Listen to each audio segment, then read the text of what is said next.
Jed, sino ba yung Sophie na sinasabi mo? Si Sophie po, yung kaibigan ko. Sophie? Yung batang babae na mahabang buhok? Oo, Matagal nang wala yun. anong wala? Sabi niya aalis pa lang siya. Anong matagal nang wala? Ano bang pinagsasasabi mo? Nabanggit din ng kapitbahay natin na matagal nang walang nakatira doon. Kaya imposibleng may nakakalaro ka doon.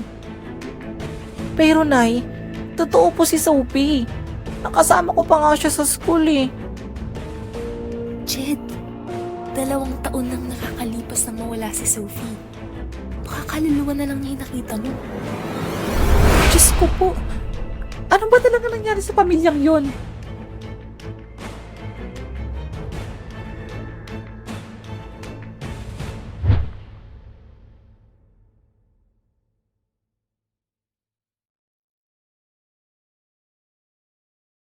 Kaklase ko po si Sophie dati. Tahimik lang po siya sa klase lagi. Madalas din po nakikitaan namin siya ng mga galos at pasasabalat, pero wala namang naglakas ng loob magtanong kasi wala naman po siyang kinakausap sa klase. Pero ang hula po ng marami, sinasaktan siya ng mga magulang niya kasi lagi pong naririnig na laging nag-aaway yung mga to sa bahay nila. Tapos isang araw, nabalitaan na lang po namin na wala na po siya. Tapos yung mga magulang niya lumipat na po ng ibang tirahan. Sa ngayon po, wala na po kaming balita sa kanila. Wala na din po pumupunta sa bahay nila.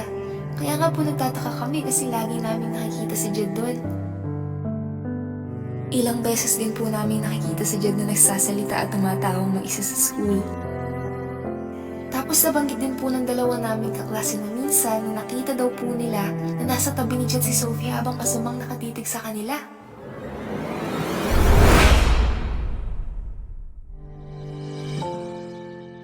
Totoo ba yun, Jed? Kaya pa...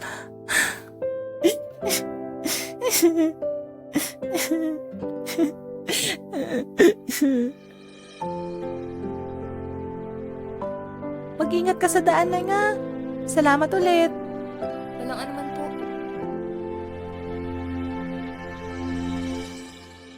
Sophie ang pangalan ko. Ikaw ba? Pareho pala tayo. Wala din akong kaibigan dito. Malaki nga yung bahay namin, pero wala naman kami nakakalaro. Pero dati yun. Kasi ngayon, andito ka na. Huwag mo akong iiwan ha. Ikaw lang ang kaibigan ko dito, kaya malulungkot ako kapag nawala ka. Huwag ka na malungkot. Andito naman ako at lagi kitang isasama kapag naglalaro ako.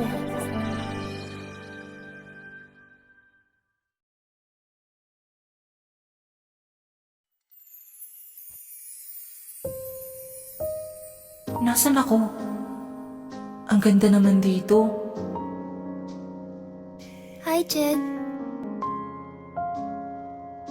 Sophie? Paanong... Ibig sabihin ba nito, pati ako? Hindi, Jed. Tumalaw lang ako sa panaginip mo para magpaalam sa'yo. Alam ko na ang totoo. Totoo bang... Oo, Jed. Sana mapatawad mo ko kung hindi ko sinabi sa'yo ang totoo. Gusto ko lang naman sanang maranasan magkaroon ng kaibigan. At natupad yun nung nakilala kita. Wala kang kailangang hingi na tawad. Pasalamat pa nga ako sa'yo eh. Bakit naman? Kasi nandiyan ka nung kailangan ko ng kasama. Nung kailangan ko ng kalaro. At higit sa lahat, nung kailangan ko ng kaibigan. Andyan ka palagi para sa akin. Kaya pala. Ngayon naiintindihan ko na. Ang alin? Matagal na akong nag-iisa. Di ko nga alam kung bakit hindi ako makaalis sa lugar na yun, pero nabago lahat yun nung dumating ka. Nakaalis ako ng lugar na yun, tapos lagi akong masaya. At nakakalimutan ko yung takot na nararamdaman ko. Siguro may rason kung bakit tayo nagkakilala, kasi pareho tayo ng pinagdadaanan. Siguro nga tama ka. Jed, ayaw ko man pero hindi na kita kaya pang samahan.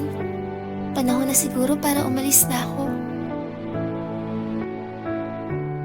Mamimiss kita. Ako din. Hindi kita makakalimutan. Pangako.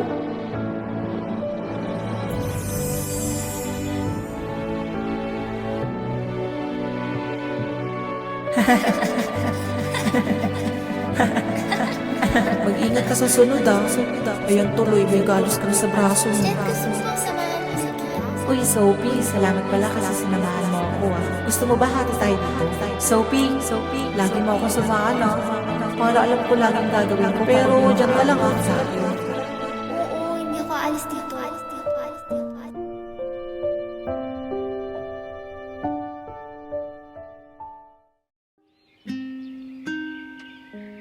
Kinabukasan, dumalaw ako sa bahay ni na Sophie. Pero ang laki na ng pinagbago ng itsura nito. Halatang luma at abandonado na ito. Paano nangyaring iba yung tingin ko dito dati?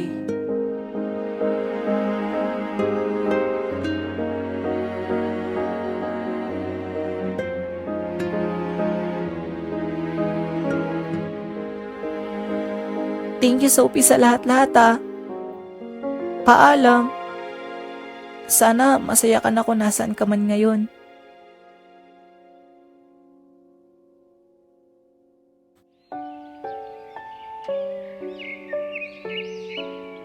Jed! Yung baon mo, nakuha mo na ba sa ibabaw ng lamesa?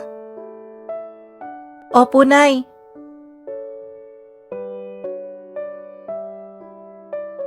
Jed, kamusta ka na?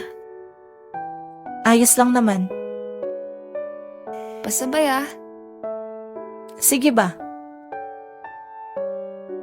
Nagets mo na ba yun sa division? Konti pa lang pero nagigets ko na siya. Mamaya sa recess ituturo ko sa'yo. Sige, thank you ah. Walang anuman. Bilis na natin, baka mali tayo. Oo nga.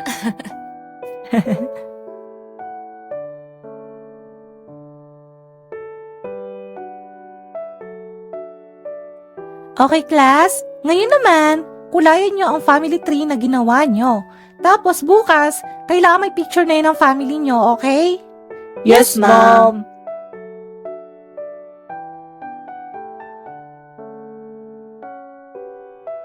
Wala nga pala akong Crayola. Jenny, pwedeng makihiram ng Crayola? Naiwan ko yata sa bahay yung sa akin. Sige ba, kuhanin ko lang sa bag ko. Huh?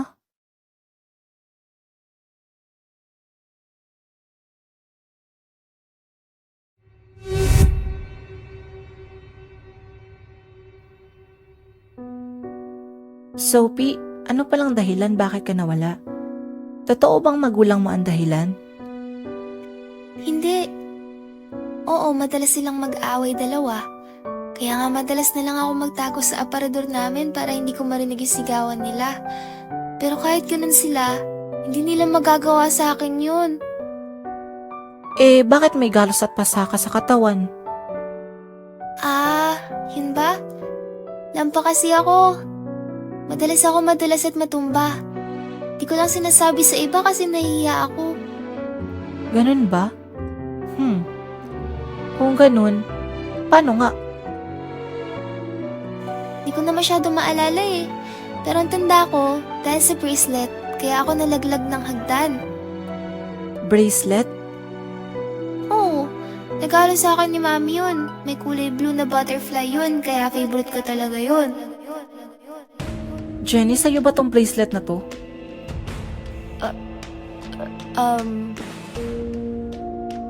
Bakit nasa'yo to?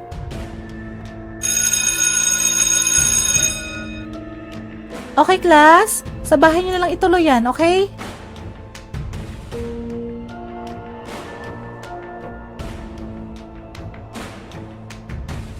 Jenny, hindi mo pa sinasagot yung tanong ko. Bakit nasa iyo yung bracelet na yan? Di mo ko maiintindihan.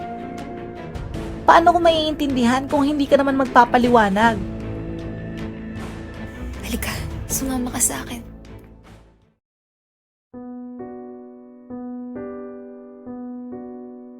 kaibigan ko talaga si Sophie. Ano? Walang kaibigan si Sophie na. Mag-isa lang siya palagi. Lagi din siyang pinagtitripan ng iba naming kaklase kaya pinaibigan ko siya pero di ko pinapaalam sa mga kaklase ko yun. Natatakot kasi ako na baka asarin din nila ako. Isang araw, sinama niya ako sa bahay nila. Naglaro kami doon tapos pinahiram niya sa akin yung bracelet niya. Lumabas na ako sandali para pumunta sa banyo nang biglang malaglag yung bracelet sa daan nang hindi ko namamalayan. Pagbalik ko, nakita kong walang malay na si Sophie sa baba ng hagdan. Atake na siguro yung bracelet kaya nadula siya at nahulog sa hagdanan. Natakot ako kaya tumakbo ko paalis ng bahay. Kung ganun, bakit hindi mo ito sinabi sa mga magulang niya? O sa mga tao? Bakit nagsinungaling ka? Natatakot kasi ako eh. Baka pagbintangan nila ako.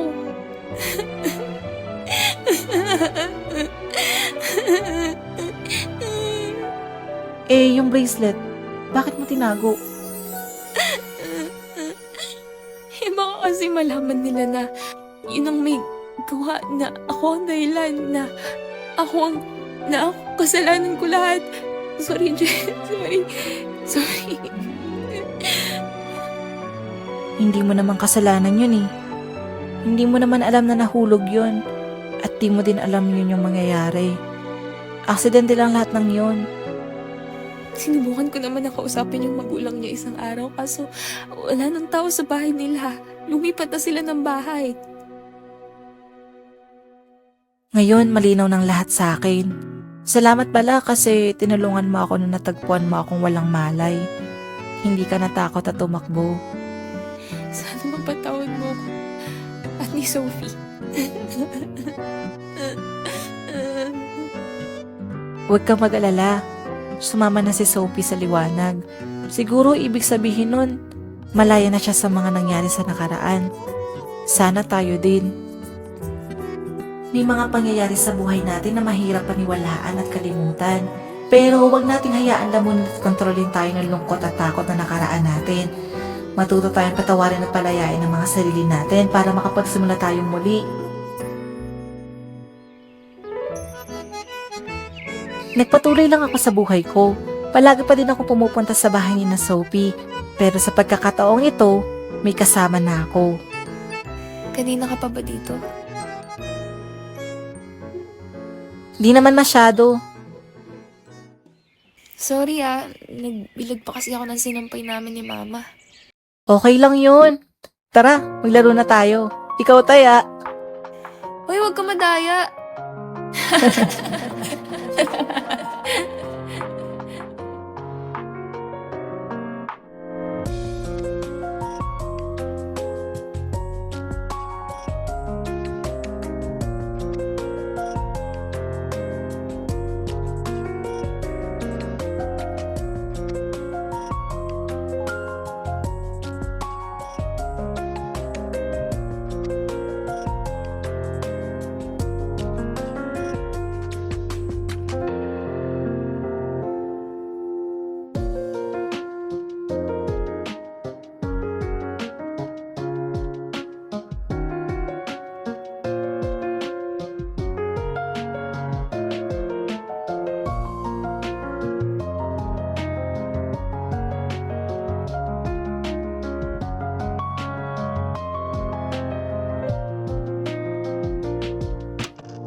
Saan ka na naman nagtungo, anak? Wala, ina. May dinalaw lang ako. Hindi ba sinabi ko sa'yo na pinagbabawal ang pumunta sa mundo ng mga tao? Huwag kayong mag-alala, ina. Hindi ko na kailangan umalis sa susunod. Bakit? Anong ibig mo sabihin? Dahil sa sunod na magkita kami, isasama ko na siya dito.